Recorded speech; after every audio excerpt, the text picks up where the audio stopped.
বন্ধুরা, অনেক দিন পর আবার ইউটিউবে ফিরে এলাম। তোমরা থাম্বনেল এবং টাইটেল থেকে নিশ্চয়ই বুঝতে পারছো আজকের ভিডিওর বিষয় হচ্ছে এসএসসির ইন্টারভিউ এবং ডেমো। তোমরা হয়তো কেউ কেউ খবর পেয়েছো বা অনেকে হয়তো খবর পাওনি। আমি গত 11 তারিখ থেকে 22 তারিখের মধ্যে 12 তারিখ থেকে 22 তারিখের মধ্যে পশ্চিমবঙ্গের কল্যাণী, মালদা, শিলিগুড়ি এবং বাঁকুড়া এই 4টে শহরে 4টে সেমিনার করলাম এই টপিকটার ওপর। প্রচুর ছেলেমেয়ে সেখানে হাজির হয়েছিল, তাদের সামনে মুখোমুখি কথা বলেছি। তো এই সব সেমিনারগুলোতে যে বিষয়টা আমি আলোচনা করেছি, যে কথাগুলো আলোচনা করেছি, আজকের ভিডিওতে মোটামুটি তার একটা নির্যাস তৈরি করে দেওয়ার আমি চেষ্টা করব আমার ইউটিউব কমিউনিটির স্টুডেন্টদের জন্য, ক্যান্ডিডেটদের জন্য। দেখো, সর্বপ্রথম পয়েন্ট আমি যেটা বলবো কথা না বাড়িয়ে, যে ডেমো আর ইন্টারভিউ এই দুটোর সাথে লিখিত পরীক্ষাকে কেউ কেউ গুলিয়ে ফেলছে। অনেকেই মনে করছে এটা আরেকটা নতুন পরীক্ষা, এবং আমি কত জানি, আমার কত জ্ঞান আছে, তার আরেকবার পরীক্ষা দিতে হবে এবং আমাকে আরেকবার ওই পরীক্ষায় উত্তীর্ণ হতে হবে, স্কোর করতে হবে। অবভিয়াসলি স্কোর তো থাকবেই, কিন্তু ওই স্কোরটা কিসের ওপর দেওয়া হবে, কিসের ভিত্তিতে দেওয়া হবে? তুমি কত জানো, তোমার কত পাণ্ডিত্য আছে তার উপর, নাকি অন্য কোনো কিছুর ওপর?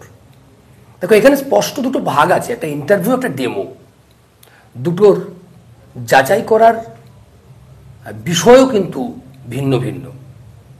ইন্টারভিউতে যাচাই করা হবে তোমার ব্যক্তিত্ব, মানুষ হিসেবে তুমি কেমন, তোমার মধ্যে মানবিক গুণাবলী আছে কিনা, তোমার চারিত্রিক গুণাবলী আছে কিনা, তুমি একটা হাসি খুশি মানুষ কিনা, তুমি সৎ কিনা, তোমার বক্তব্যের মধ্যে স্পষ্টতা আছে কিনা, তোমার ভাবনার মধ্যে স্পষ্টতা আছে কিনা, তোমার মধ্যে আদৌ মননশীলতা, চিন্তাশীলতা আছে কিনা, তুমি তোমার সমাজ সম্পর্কে, তোমার শিক্ষা সম্পর্কে, মানে যে শিক্ষায় তুমি একজন শিক্ষক হিসেবে নিয়োজিত হবে যে ব্যবস্থার মধ্যে, ওই ব্যবস্থা সম্পর্কে তোমার আইডিয়া আছে কিনা, ওই ব্যবস্থাটাকে তুমি ভেতর থেকে যাচাই করেছো কিনা, বা তা নিয়ে তোমার কোনো ভিশন আছে কিনা, ভাবনা আছে কিনা, এগুলো দেখা হবে। দেখা হবে তুমি সোজা মুখে মানুষের সাথে কথা বলতে পারো কিনা। সিম্পল একটা বৈশিষ্ট্য মানুষের, একজন ভদ্রলোকের সাথে মুখোমুখি দাঁড়িয়ে চোখে চোখ রেখে কথা বলে সততার সঙ্গে। এইটুকু বৈশিষ্ট্য অনেকের মধ্যে থাকে না, এটা আমাদের যাচাই করে নিতে হয়।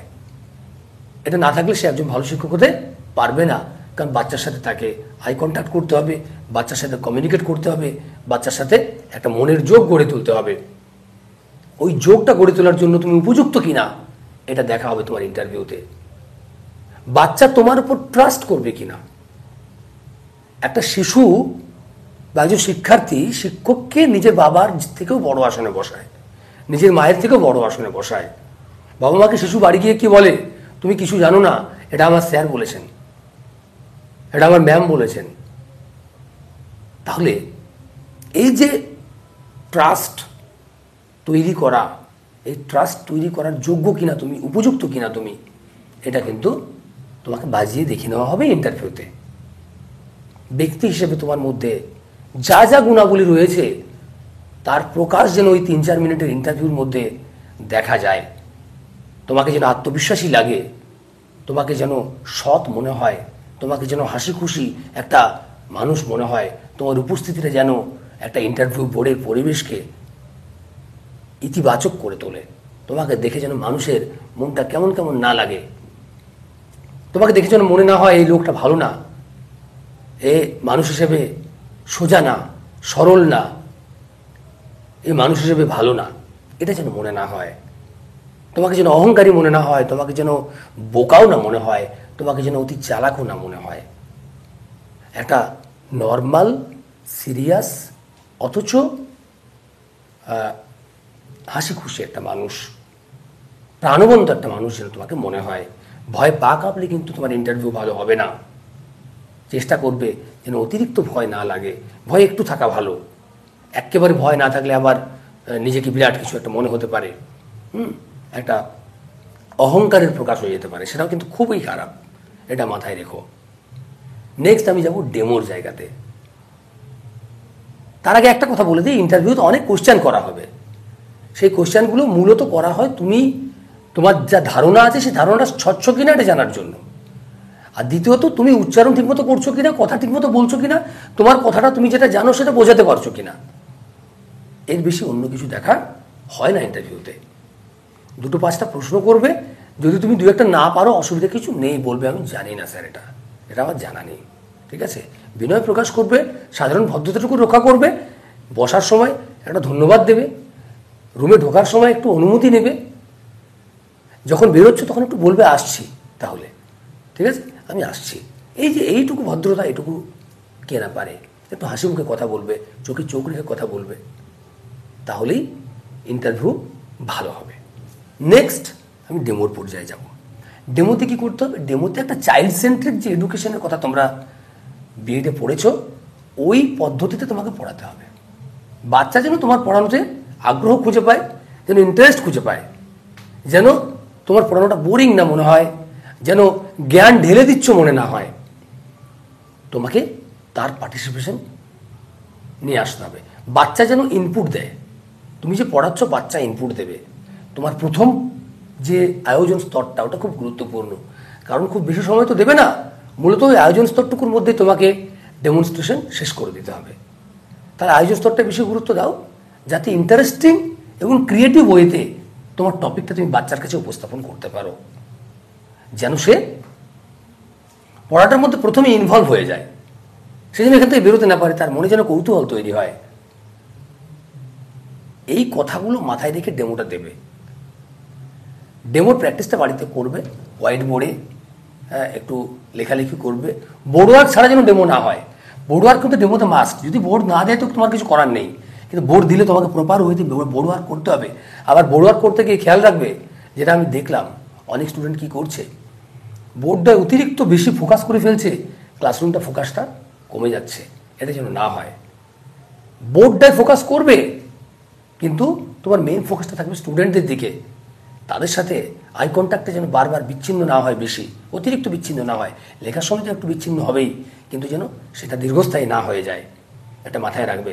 অ্যাট এ টাইম বোর্ডে এতটা লিখলে চলবে না। অঙ্কের মাস্টারমশাই, ফিজিক্যাল সায়েন্সের মাস্টারমশাই, আপনি অঙ্ক কষাবেন, তাহলে দেখবেন একটু খেয়াল রাখবেন যেন অঙ্কটা পুরোটা একবারে বোর্ডে লিখতে যাবেন না, আধখানা লিখে একটু বাচ্চাদের সাথে কথা বলুন, তারপর বাকি আধখানা লিখুন। নইলে কিন্তু বাচ্চাদের অ্যাটেনশন নষ্ট হয়ে যেতে পারে, বাচ্চাদের মনোযোগ অন্যদিকে চলে যেতে পারে, তখন আর জোর করে মনোযোগটা ফিরিয়ে আনা যাবে না। বিষয় যাই হোক, যে কোনো বিষয়ে কিন্তু পড়ানোর টেকনিক সেম। পড়ানোর টেকনিক হচ্ছে ওই বাচ্চার আগ্রহটাকে ধরে রেখে পড়াতে হবে, বাচ্চার ইনপুটটাকে ধরে রেখে পড়াতে হবে, বাচ্চাকে দিয়ে কাজ করাতে হবে, বাচ্চাকে দিয়ে বলাতে হবে। বাচ্চা যদি ফোকাসে থাকে, স্টুডেন্ট যদি আমার ফোকাসে থাকে, তাহলে পড়ানো ভালো হবে।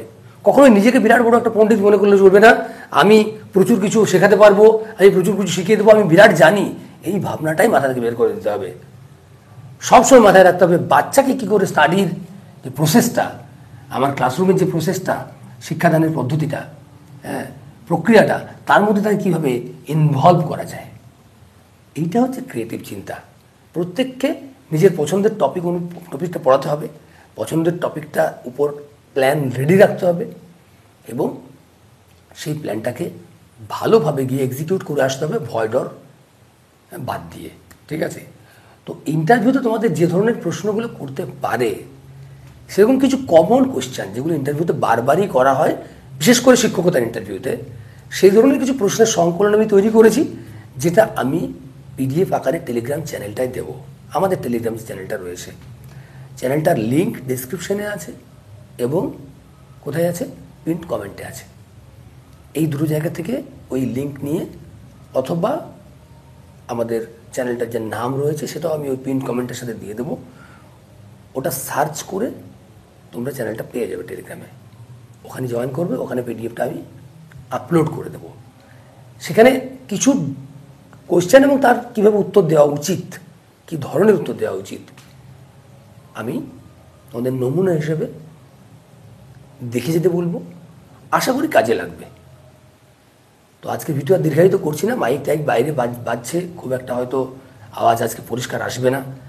একটু আগে একটা ভিডিও শ্যুট করেছিলাম, সেটা সাউন্ড গোলমাল হয়ে গেছে। তো সেটা আমার মাইক্রোফোনের সমস্যা, যদিও দেখা যাক কেমন কি হয় ভিডিওটা। তোমরা কমেন্ট করে জানাবে, তোমাদের আর কিছু জানার থাকলে বলবে, আমি চেষ্টা করব ভিডিও করার।